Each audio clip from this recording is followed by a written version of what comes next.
Get ready for another microdose. And hey, if this information is jiving with you, then check out the full episode. The link is in the show notes.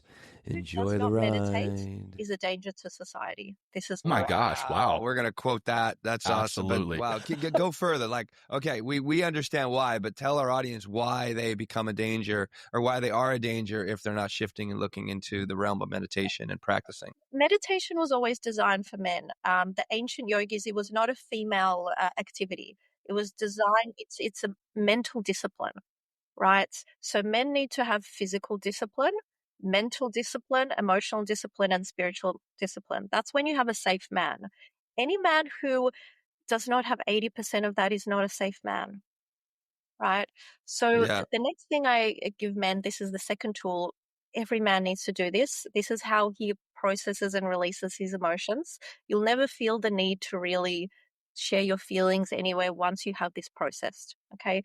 And that is journaling your negative emotions, putting them down on paper, releasing them, letting them go, right? Once you do, and also releasing it physically. So if you have a punching bag, you're releasing it physically. That's it. When a guy does that and he knows how to feel and process his emotions, he's clean. You got my punching gloves. I'm going to whip out my journal. Here we go. We're living what you say. There's the journal. We've got the gloves. We got the meditation. I think Will and I might be safe men. I think we're safe men. Oh my God, Sasha, you just validated our podcast. Thank you so much. Okay, awesome. Keep flowing. Also, working. So I'm a coach. I'm not a therapist, and the difference is therapy is about sharing feelings, moving them around, mixing them around. This is great for women or men who are in acute, trauma or stress for a short period. But if a man shares his feelings for too long to another person and doesn't solve the problem, so coaching, essentially, I give men an end result, which is to save their marriage in 90 days. We're working towards solving a problem. That's masculine. This boosts your testosterone and this makes you capable.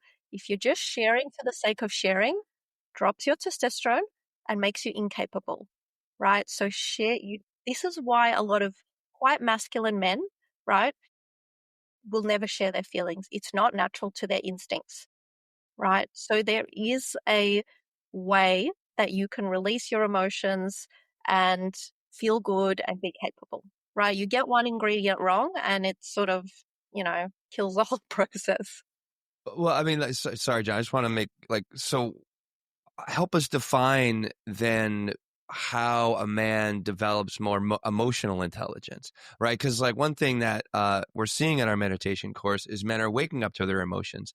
In part of this meditation course, we have a group learning environment in which we kind of talk about our experiences and the things that come up because we're sitting in meditation, being with ourselves, being in our masculine, and there's women that come to the course too. We're really able to experience these emotions. And then there's this what we've seen in the course.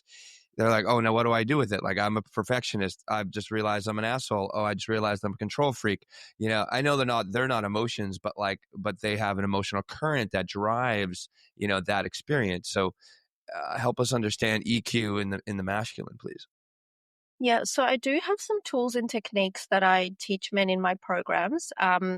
They're a lot deeper. So I teach men instant EQ. It's really one of the only ways you're going to ever understand your wife. Summary, if you would. Well, we all have, especially when you're living with a partner, we all know what the partner's thinking. We all have these sixth sense or these psychic abilities. This is essentially feeling the other person. All men have that. Men are actually very sensitive, right? Men are not insensitive in a lot of ways. They can feel their partner.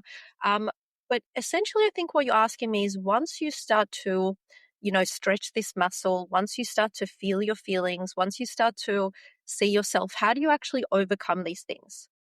And you don't want to navel gaze for too long. What you want to do is you want to start to bring these up and you want to face these fears in the world. So the way that a man faces his fears in 2025 and beyond, is not, fighting, not in the battlefield, all these things. This is actually not that scary for a lot of men. Where a man's greatest fear is in his intimate relationship with a woman, right? So in each moment when a woman disrespects you, you must bring it up. You have to correct her. You have to direct her. You have to get her into her feelings. This will feel most vulnerable for you, and you must lead her, right? So this is the most vulnerable thing, and that will be facing your fears. You may fear her emotional reaction when you direct her to do something. You may fear her emotional reaction when you create boundaries and you don't just try and please her so she doesn't, start the chaos. That's where you build emotional strength. This is what most men are lacking. They're lacking emotional strength, and that's essentially emotional intelligence. I don't like the word emotional intelligence because it says you're smart or you're not. It's an emotional muscle that you're building. Hey, thanks for joining us on this journey. Small doses lead to big changes. If you're vibing with this snippet, then take a listen to the full episode by clicking the link in the show notes. If you would like to plug in deeper to what we're doing, head to mentalkingmindfulness.com or text MTM to 33777. Until next time, peace.